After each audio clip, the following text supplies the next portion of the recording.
Catastrophe in Alabama. A Democrat won the deep red state Senate seat. I personally blame the Russians and Jim Comey. Unfortunately, Republicans are drawing terrible conclusions from this whole experience. We will analyze what conservatives should really take away from Roy Moore's defeat. Then, Amanda Prestigiacomo and Allie Stuckey join the Panel of Deplorables to talk about a new study which shows that the key to living a long life is being a stubborn old Italian woman. Huge anti-Trump bias at the DOJ and in Bob Mueller's investigation exposed, and the real cause of the literal fires, not the weird sex crime figurative fires, that burned down my city of Los Angeles. I'm Michael Knowles, and this is The Michael Knowles Show.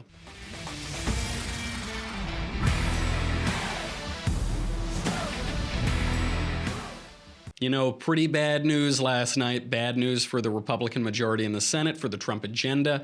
It was a tough night, and I feel that I need to console myself. The way that I can console myself, I can feel a little bit better, I can feel good as I did as a child walking through shopping malls, is to talk about Mrs. Fields, our sponsor. These are, if you're like me, your favorite part of going to the mall as a kid was stopping by Mrs. Fields. Now, it's probably going to be your favorite part of Christmas shopping, too.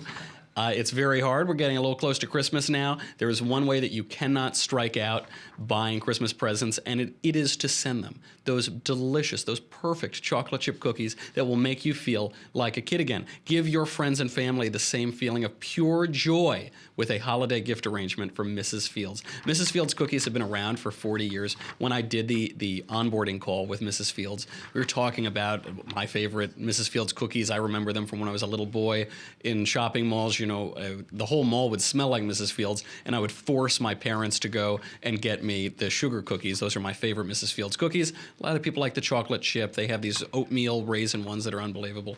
But they said, well, Michael, how are you going to talk about it? I said, well, you know, it's a real hard pitch. It's a real hard pitch to convince people to eat delicious chocolate chip cookies, but I think I can do it. I think I'll be able to get across the reasons that you might enjoy tasty chocolate chip cookies. They are really wonderful, and there's an exclusive deal for my listeners. If you go to mrsfields.com and you click on the microphone in the upper right-hand corner and you enter in the code COFEFE, C-O-V-F-E-F-E. Want your cookie? Type in COFEFE, C-O-V-F-E-F-E. You will save 20% on any Mrs. Fields product. That's pretty good. That's 1/5 off, 20%. That includes their best-selling Peace, Love, and Cookies tin, which if you use my code becomes the Peace, Love, Cookies, and Covfefe tin. It comes with holiday favorites like Nibbler's bite-sized cookies, Brownie Bites, and much, much more. So go to mrsfields.com, click on the microphone, type in what? What do you type in? You know.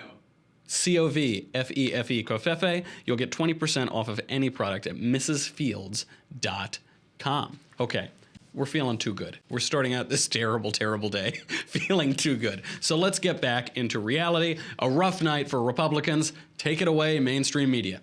That breaking news coming out of Alabama this morning, a stunning end to the race for Senate as Doug Jones claims victory, while his opponent Roy Moore says things are far from over. Senate race against Republican Roy Moore.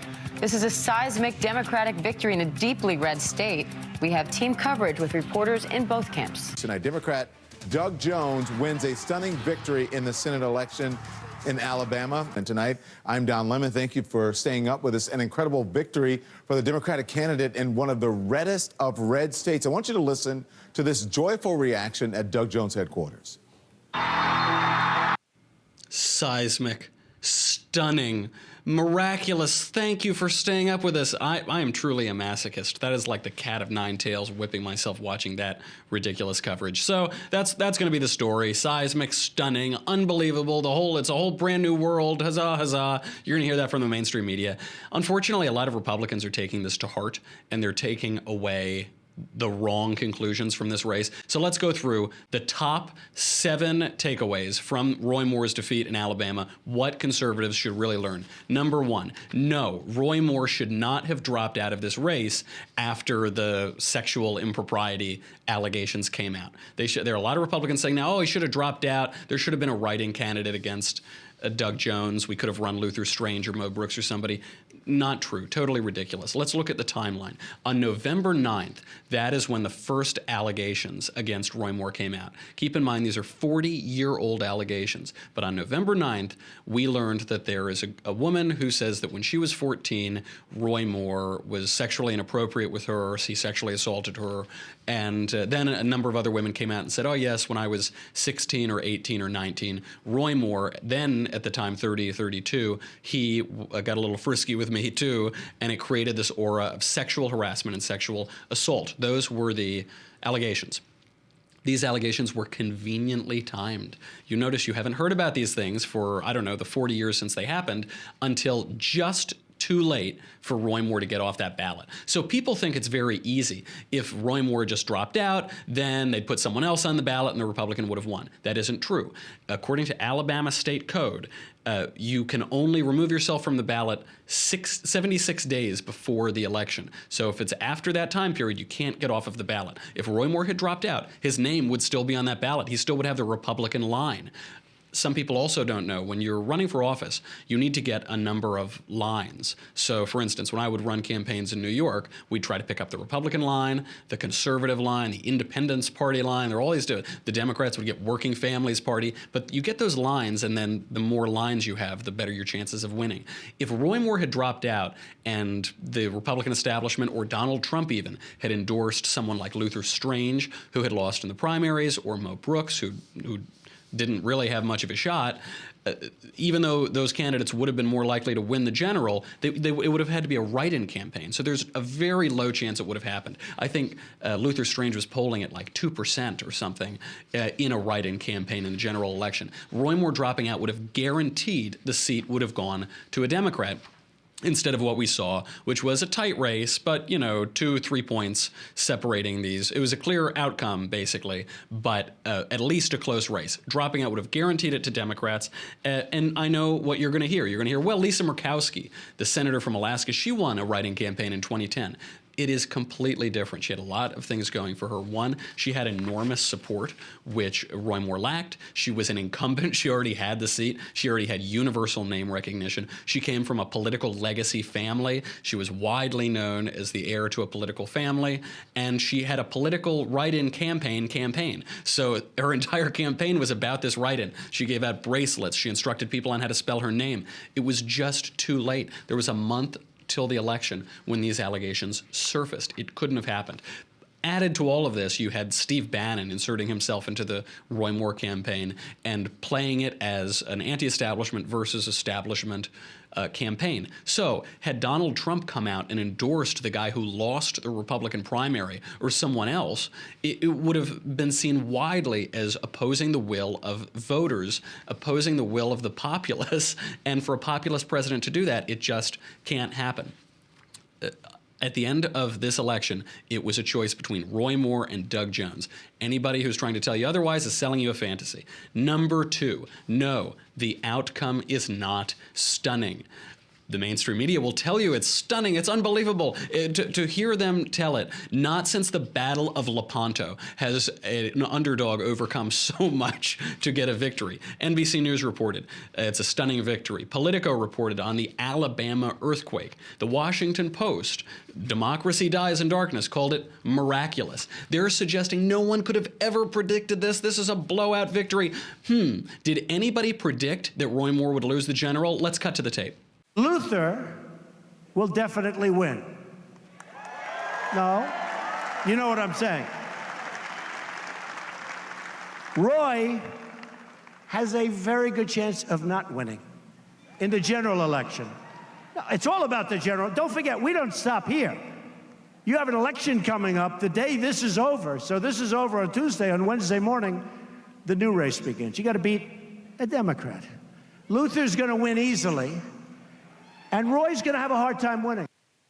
Oh, Donald Trump. Donald Trump is the guy who predicted this, right? The leader of Roy Moore's party, the Republican president, he predicted that Roy Moore would have a very hard time. He likely wouldn't win the general election. The mainstream media are conveniently ignoring this today because they need this to seem like a seismic shift. They need this to show that all of the Republican momentum, all of the Trump momentum, conservative policy legislation like we haven't seen in our lifetimes is coming to an end. They have to show that it stops that. Donald Trump predicted it during the primary. He said, yeah, I don't know, this guy, it's going to be a tough race for him. He isn't a great candidate. He's a flawed candidate. This was before any of the sexual allegations came out. Just based on his appeal as a candidate, absent the dirty tricks, absent people coming out of the woodwork to accuse him of things, he knew it would be a tough race. This isn't stunning. Stop repeating that.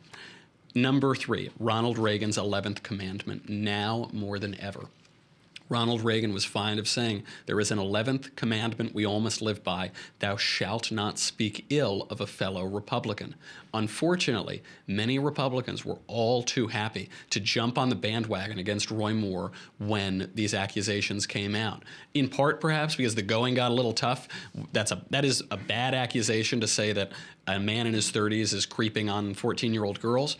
And so when the going gets tough, you want to run away from that. Also, I think people just don't like Moore. Some Republicans don't like him because of his Trumpiness. They don't like him because he's a Bible thumper. They don't like him because he seems a little slick, a little unctuous, whatever. Do not speak ill of a fellow Republican. Because, by the way, this sexual mania that took over the last days of the Roy Moore campaign, they had one piece of solid evidence. Gloria Allred showed it off with that one accuser during her big press conference. It was a yearbook that purported to have a signature from Roy Moore saying sweet things to the little girl. We now know, it has been admitted, that that evidence was at least partially fabricated, and they hid that it was fabricated when they showed it. So the only hard evidence we have is not credible. And yet, Republicans were quick to throw Roy Moore under the bus instead of saying nothing at all, instead of stepping back a little bit and saying, well, let's wait and see how this plays out. I'm not totally sure, because now there's a precedent, which is if you make allegations, sexual allegations in particular, against a Republican, you will be assumed guilty until proven innocent. Not a good way for Republicans to move forward. It really damages us. Hopefully we'll learn not to be so quick on the trigger in the future. Number 4, Republicans need better opposition research. This is the part where I talk about how the allegations were pretty strong. So these allegations, sure, they were 40 years old, but we know from Moore's autobiography that he has a thing for young teenage girls. We know from Moore's 2005 autobiography that he met his current wife when she was a teenager performing in a dance recital. He wrote, quote, I knew Kayla was going to be a special person in my life. And then later, when she was 23, I think they connected and went on a date. That's how the story goes. Nevertheless, he even admitted that when she was a teenage girl in a dance recital, he had the eye for her. So Roy Moore's opponents should have known, his Republican opponents should have known, this was a place rife for attack. Even if all of the allegations were false, they would be easy political tricks to play. They should have Roy Moore's campaign should have protected against that, and Luther Strange's campaign should have pounced on it. If these allegations are true, they should have found those people, and they should have made them make the claims during the primary so that Strange would have won, and we would have a Republican in the Senate from Alabama. If those claims weren't true, Roy Moore should have protected against that. It means that Luther Strange's campaign was incompetent. I don't believe this was a big conspiracy, really, by the establishment. I don't really buy that Mitch McConnell knew about this and he was sitting on it and hiding it. I think if they had been sitting on it, they would have played it in the primary. They don't want to lose that seat. They could have easily bumped out Roy Moore and given it to Luther Strange if this had come out. Republican voting was deeply depressed in the general election. They easily could have defeated Roy Moore in a primary and depressed his supporters in that election, but they didn't do it. I don't know if it's that we're lazy because we've been running against the Clintons, for whom every scandal of the last 3 decades is common public knowledge. It's been plastered all over TV for years and years and years, but you have to get better at opposition research. I place a lot of the blame for this loss at Luther Strange's feet and at his campaign because they didn't uncover this and Moore didn't protect against it. Number 5, do not OD on covfefe. Covfefe is a hell of a drug, folks. You've got to use it sparingly and cautiously. What I mean by that, there is a huge right-wing exuberance, more than I have ever seen in my entire life. A young life, granted, but, I've been on this earth a few decades at least, and We've never seen anything like this. Wonderful conservative legislation, wonderful executive priorities, wonderful foreign policy, good judges being nominated, courts being stacked. We're seeing massive tax reform that we haven't seen since Reagan.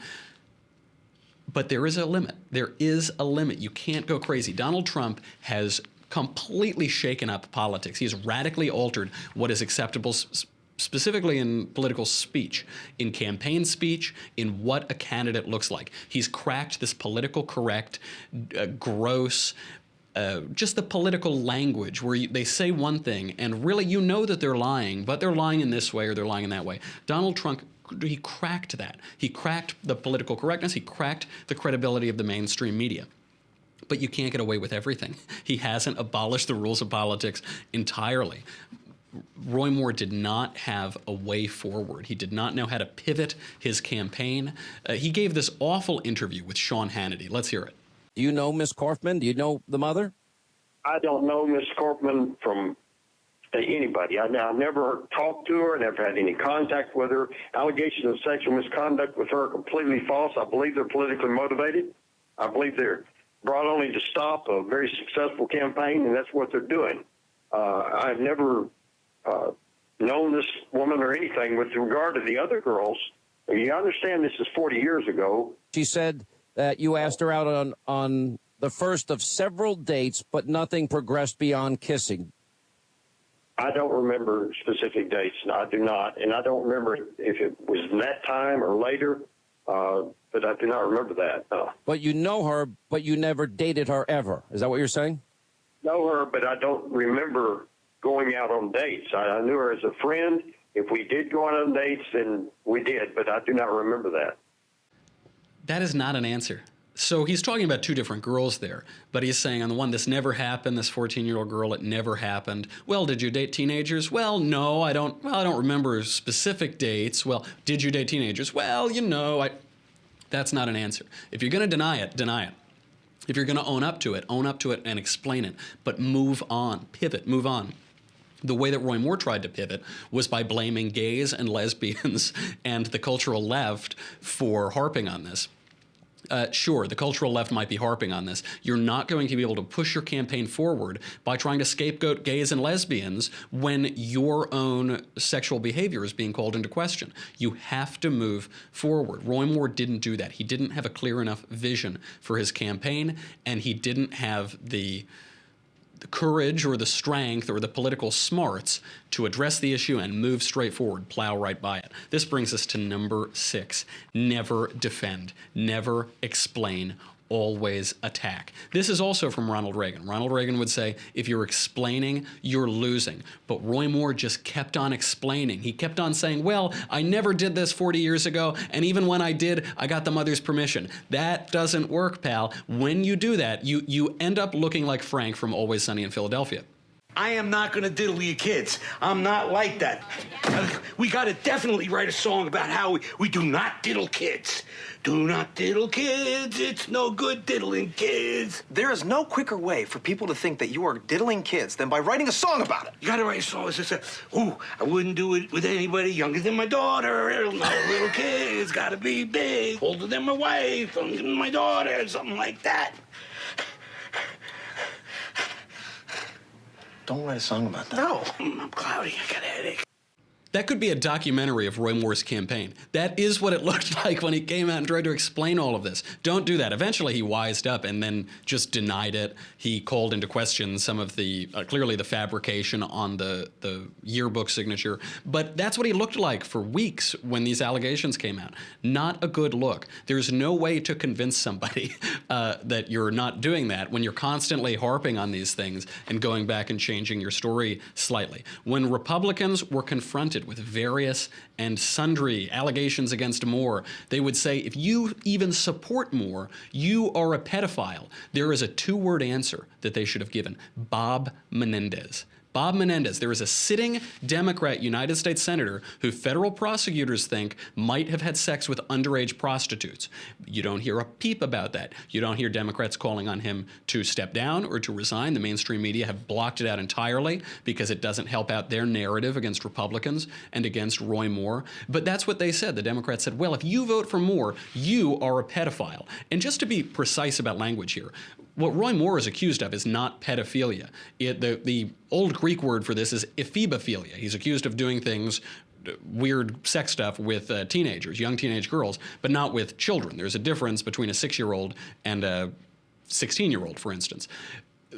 I guess you could make that point to them, but the real attack you have to make is pushing forward, pushing it back on them. Say, not only are your claims not true, not only is your evidence of the yearbook, which was fabricated, not even is that not credible, but your own guy is sitting in the United States Senate accused of having sex with underage prostitutes, Senator Bob Menendez, and you're saying nothing on that. And until Democrats answer for that, they have no credibility on this issue, and you don't owe them one single explanation. Beyond that, political votes are, when I vote for somebody, I do not suddenly take on all of their moral characteristics. That's not how it works. We live in reality. And in reality, we have to elect people to represent us on political issues in legislative bodies. I do not become Chuck Schumer because Chuck Schumer represents the state of New York.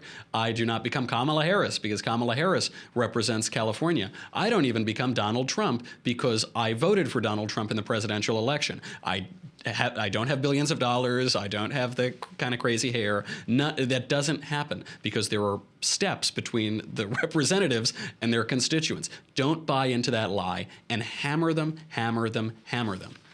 Have I made myself clear? I hope so.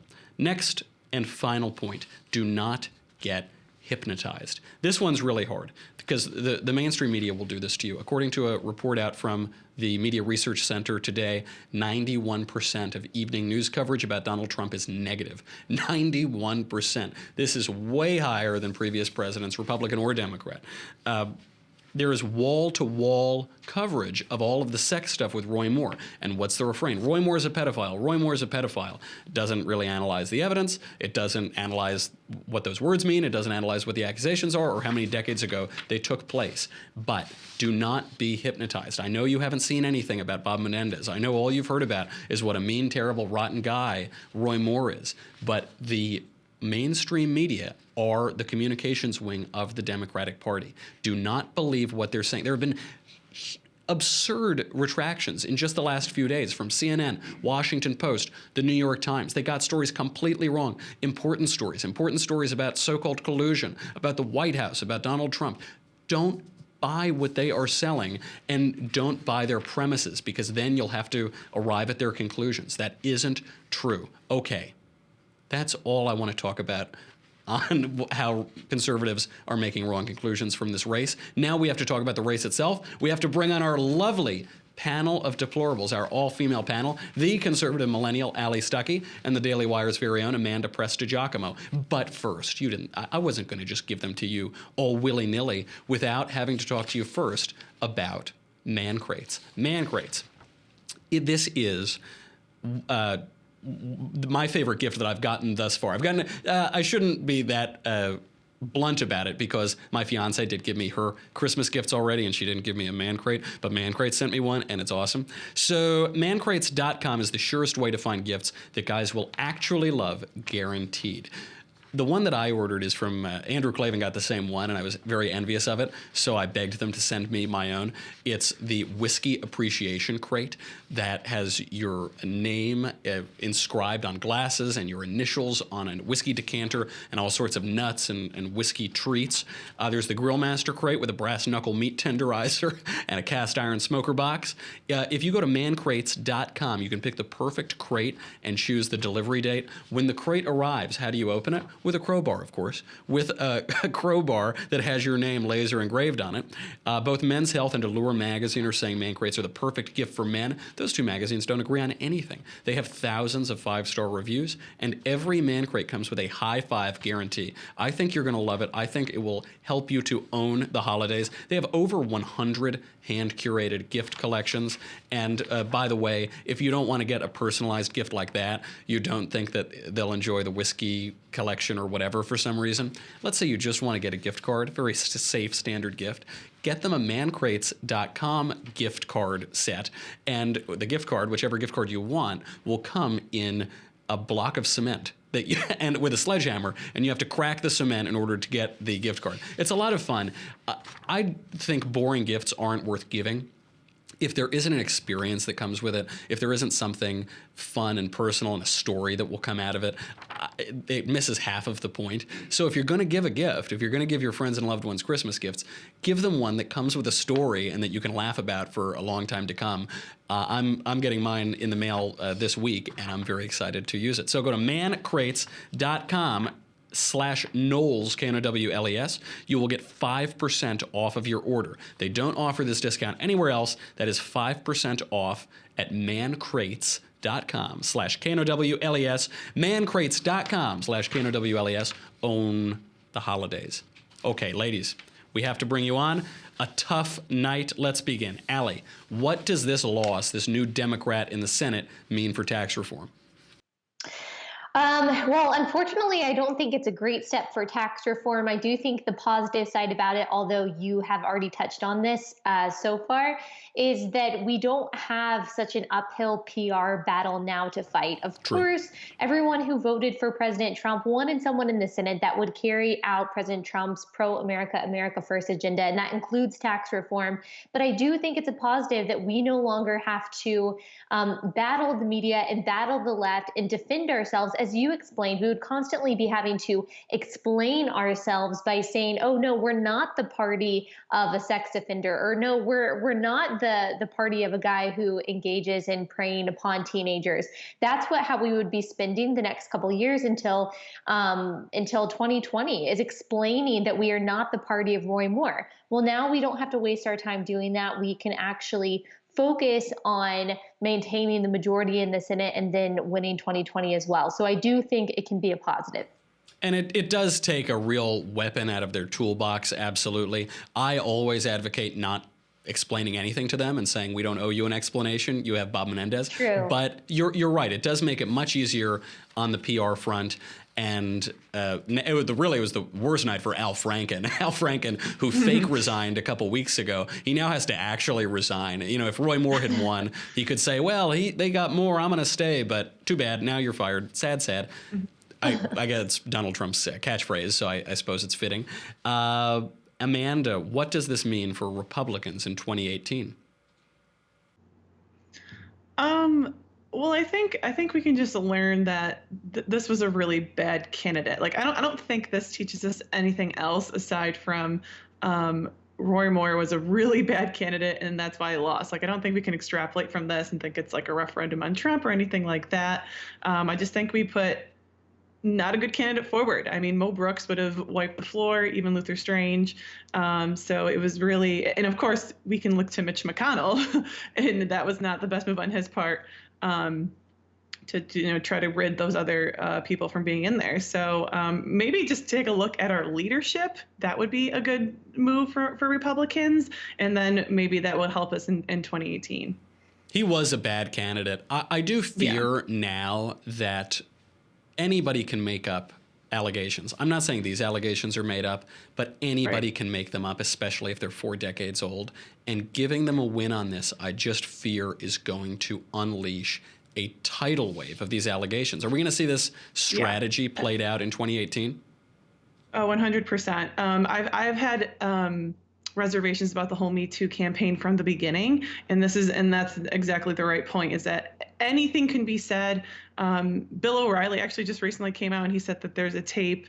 Again, I can't, I don't know if this is true or not, but he said that there's a tape of basically an anti-Trump attorney offering $200,000 to someone to make up false sexual assault accusations against President Trump. To say that this would never happen is absurd, and we've seen it in the past. So it's a really dangerous precedent. Again, not to say that the allegations against Roy Moore were false. I don't know. Some of them seem credible, actually. But we could see this in the future where you could, tank a candidate based off of allegations, true or not. Like I said, we didn't even get to the bottom of these, and the outcome of that election was clear as day that he wasn't going to win because of the allegations. And so Chuck it's Schumer, really, really dangerous. Chuck Schumer today reported to Capitol Police that there was a plot afoot to accuse him of sexual assault or sexual harassment that weren't true. It was just made up and cooked up in some political operative's room. That's sketchy. Aren't we always supposed to believe the women, though? What happened to Chuck Schumer? What happened to woke Chuck, huh? Yeah, that's the thing. It's like, go ahead. Go ahead. Allie. Well, I think that's a really good point. And I think the danger of Democrats employing this kind of strategy going forward, yes, it could be effective to taking down Republicans, but as they've seen, it's also effective in taking down Democrats. And so if they're willing to take down their own side by taking down people like Al Franken and John Conyers and maybe even Chuck Schumer, who knows? I'm not starting that rumor, but hey.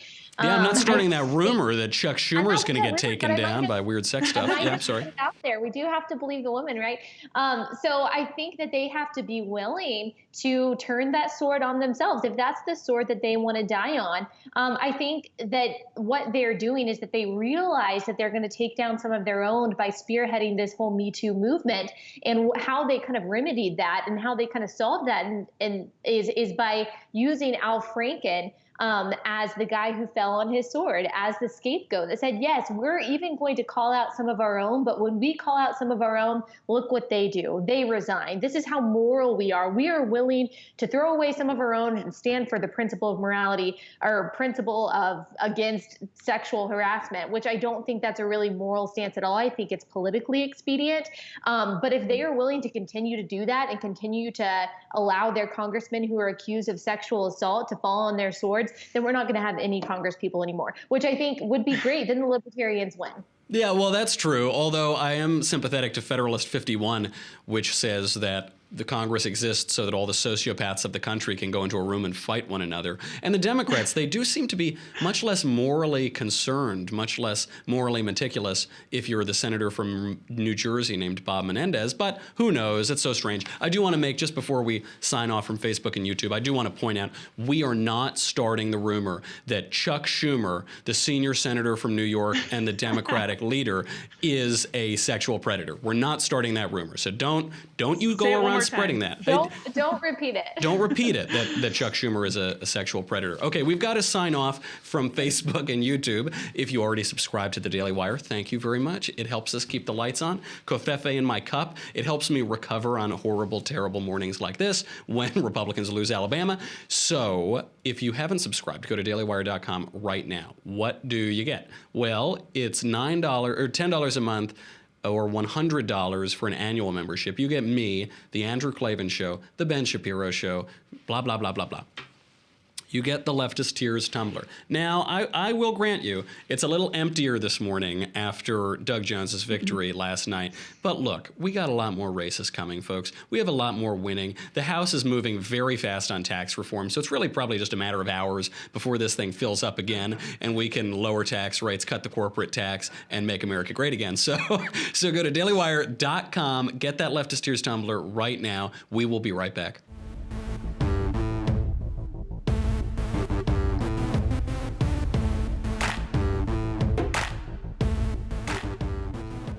Okay, in the news, this one really rings true for me. A new study published in the journal International Psychogeriatrics. I could describe members of my family, by the way, psychogeriatrics. It shows that the key to living a long life is being a stubborn old Italian woman. The common personality traits that have helped a group of 90 to 101-year-old Italians is stubbornness, hope, and a love for family and country. The lead author of the study went on, quote, "We also found that this group tended to be domineering, stubborn, and needed a sense of control, which can be a desirable trait as they are true to their convictions and care less about what others think." Get out of my grandmother's house. What are you doing? What are you recording there? This is almost an anti-scientific study, it seems to me. It's a scientific study that says that instead of listening to scientists, you should just do what your Italian grandmother says. Allie, how seriously should we take this or any other supposedly scientific psychological study that promises us health and happiness? Yeah, I mean, obviously, I think it's totally subjective and up to the individual. I like this. I like anti-science science. I think it's good science. I think it's completely subjective how long people live. I think probably the biggest factor that I see over and over again from scientists, psychologists alike, is that stress is a really big factor in how long people live. I mean, I have a grandfather, for example, who has smoked cigarettes and has drank his entire life, and is in no way in good shape, but he's lived a very long time. And then I have other people in my family who have been the epitome of great health and have suffered health complications that had nothing to do with how they lived their life. But the thing about my grandfather is that he has been virtually stress-free. He is very content in who he is and in his life. He leads a very simple life. And I kind of think that's the common thread that we see throughout people who end up living a long time is kind of a lack of stress, which we have not picked the right jobs, I don't think, to live very long lives. That is true. I try to get my requisite 14 hours of sleep a night, but Ben always just comes banging on the door, waking me up. It's very difficult. It's a hostile work environment. Amanda, you are a future Italian grandmother. Why is it that these traits tend to lead to a long life? I don't know, but this is like the most scientific thing I have ever read. I mean, it actually makes me very hopeful because I'm basically the person that they're describing. Oh yeah. So I think this is like 100% accurate.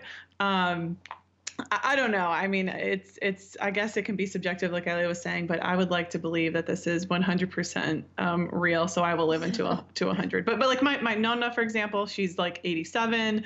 Like everyone in my family's lived to a very long life.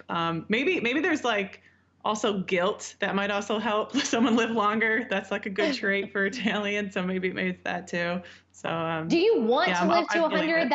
That's the question that I pose this panel of deplorables. Do you want to live to 100 years old? That's a hard one. It depends. If I can still smoke stogies and have a little scotch in my glass, then I think life is still worth living. You know, I'll enjoy the beautiful poetry of the world. But my own grandmother, if I said her age on the air, she would come through that wall and murder me, so I'll refrain from that. She says it's 29. But she still goes out. She chases the deer who eat her little flowers. She chases them with a hose around her property. This woman is tough as nails. And yeah, there is something to living a long time because you just refuse to let the world kill you. You know, you just say, I'm not going anywhere. Tough. Good luck. Yeah, I don't know if I would want to do that. I don't know if it's necessarily the happiest, 110-year-old person who's just stubborn and frowning and angry at the world. But I do like that a love of country is an aspect of this. Love of family and love of country. There's something about enjoying the place that you are and the people that surround you that doesn't surprise me that they would want to stick around. It's very real, it's very tangible, and it makes life worth living. Patriotism, these colors don't run. If you want to live a long time, just love America. We got to move on. Republicans plan to accuse the Justice Department of bias after newly revealed text messages among FBI officials, including some working on the Mueller probe, revealed extreme anti-Trump bias and conspiracy. Last year, just before the election, FBI agent Peter Strzok, I can't pronounce his name, Peter Strzok, texted FBI lawyer Lisa Page, quote, "I want to believe the path you threw out for consideration in Andy's office," meaning FBI Director Andrew McCabe, "that there's no way he," meaning Trump, gets elected, but I'm afraid we can't take that risk. It's like an insurance policy. In the unlikely event you die before 40. That text was sent just weeks after the FBI investigation into Russian interference began, meaning that the whole investigation appears to have begun as a political hit job to damage Trump. Is this a conspiracy? Amanda, is there a deep state conspiracy against Donald Trump? I mean, it's looking more and more like that. I know Trump from the beginning was saying that it was a witch hunt, and as the days pass, it looks more and more increasingly like it is a witch hunt. I mean, these text messages, it's not just that they happen to, be Democrat, or they happen to have a political view. That would be kind of expected.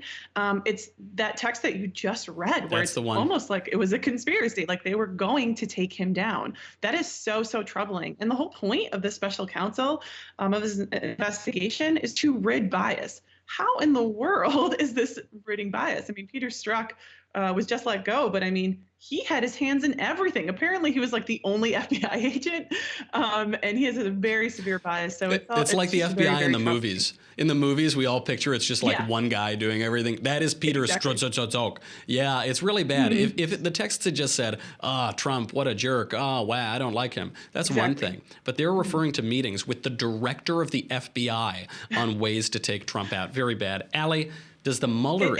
And thus far, there's no evidence of collusion. So that's also, if we had some evidence of collusion, maybe we can be like, okay, like just get rid of that guy and continue. But where's the collusion? I don't know. Well, there's collusion between the Justice Department and the Hillary Clinton campaign. That's the collusion. There's no collusion between Trump and Russia.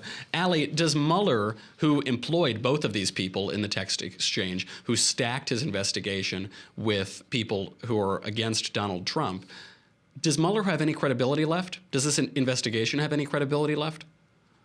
I don't think so. And I used to be of the camp that said, okay, we can't fire Mueller. That's going to be an absolute disaster. But I think the more we learned about the potential of a conspiracy, the more you really wonder if he should be in this place. And at the very least, do we need to hire an investigation to investigate the investigation? I mean, I think that's what the American people deserve. And I think it's crazy just how much Trump continues to be vindicated in this kind of thing. I mean, every time he says some seemingly outlandish thing about that there's no Russian collusion and Obama wiretapped him, and now the real collusion is with Hillary Clinton and the FBI and all of this. It seems ridiculous at the time, but it ends up that, okay, he might not have worded it correctly, but he was actually right. And I'm just wondering if the FBI thought that they were so savvy that this wasn't going to come out at any point, that they were going to continue to spin this narrative of collusion and that it wasn't going to come back to bite them. I think it just kind of shows how stupid they think the rest of the world is and the rest of the American people are, and how stupid Trump and his cronies are, that they were never going to figure something like this out. And so I think it's going to be amazing and amazingly vindicating for all of us if at the end of this, there's obviously no Russian collusion and the real collusion was with the Hillary Clinton camp. It'll just be beautiful. And that hubris of the FBI is so outrageous. Pride goeth before destruction and a haughty spirit before a fall. You jerks, we got you. Ha ha ha. Next news story. Last week or 2 weeks ago maybe, I got in trouble with lefties pretending to be offended. They weren't really offended, but they were pretending to be offended, because I suggested that the massive fire that burned down Hollywood, the one that torched my commute and made me broadcast from my apartment in front of my Christmas tree, that was evidence of God's unsubtle brushstroke, the physical reflecting the metaphysical, the figurative in the sex scandal melting down Hollywood, and then literally the same thing happening. We now know the immediate cause of the fire that destroyed 6 homes and damaged a dozen others. It was bums. City officials have confirmed the fire was started by a cooking fire at a homeless encampment. LA Mayor Eric Garcetti, who has completely failed to address the homeless crisis, passed the buck, saying, quote, "You can never get to zero risk. I think it would be a mistake to think we could." Okay, all right, Eric, sure. Amanda, there are homeless people camping out all over the city. Why are there so many homeless people? Yeah, well, that's the thing, though. Like, instead of reflecting and being like, okay, this is a massive homeless problem, let's address that. Maybe our policies aren't doing so hot and we should change our economic policies. No. I think the solution that I read, and this is like legit, is that they said they wanted to educate the homeless about these fires, like safety precautions for the homeless. Like, why not try to make them not homeless? But on that point of the homeless people, it's true we need policies and incentives so that they can't live like bums for their lives. But also, that won't solve it for everybody. The poor will always be with us. And in the 1980s, We closed down a lot of mental institutions during the Reagan administration, actually, because there were new psychotropic drugs. There were drugs that would address psychological conditions, and then they would be better, and these people didn't need to be locked up anymore. Trouble was they stopped taking the drugs when they got out, and all of a sudden they were living in squalor again. We do not take mental health seriously in the United States. It's a touchy issue because we don't want to be able to commit people to institutions. We want them to be free to live lives of misery and squalor and crime for themselves and society, but that isn't compassionate. And a huge proportion of homeless people have mental illnesses, so we ought to take that seriously. There is nothing compassionate about lefty politicians who think it's better to leave them on the street than to get them the care that they need, even if it's involuntary, and the road to hell is paved with good intentions. Ladies, that is all the time. We're actually running a little late. It is always so good to see you. I was having such a terrible morning. I see you. It brightens my day. My heart flutters. My covfefe rises through the roof. Thank you very much. The conservative millennial, Allie Stuckey, the Daily Wire's own Amanda Prestigiacomo. That is our show. Get your mailbag questions in for tomorrow, and I will answer all of them and change your lives, hopefully for the better. Andrew Klavan changes them for the better. I think I either tread water or make them a little bit worse, but that's okay. That's fine anyway. Tune in tomorrow. I'm Michael Knowles. This is The Michael Knowles Show. See you then.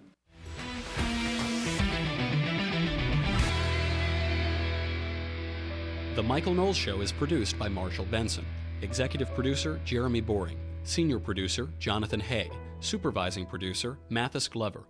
Our technical producer is Austin Stevens. Edited by Alex Zingaro. Audio is mixed by Mike Coromina. Hair and makeup is by Jesua Olvera. The Michael Knowles Show is a Daily Wire Forward Publishing production. Copyright Forward Publishing 2017.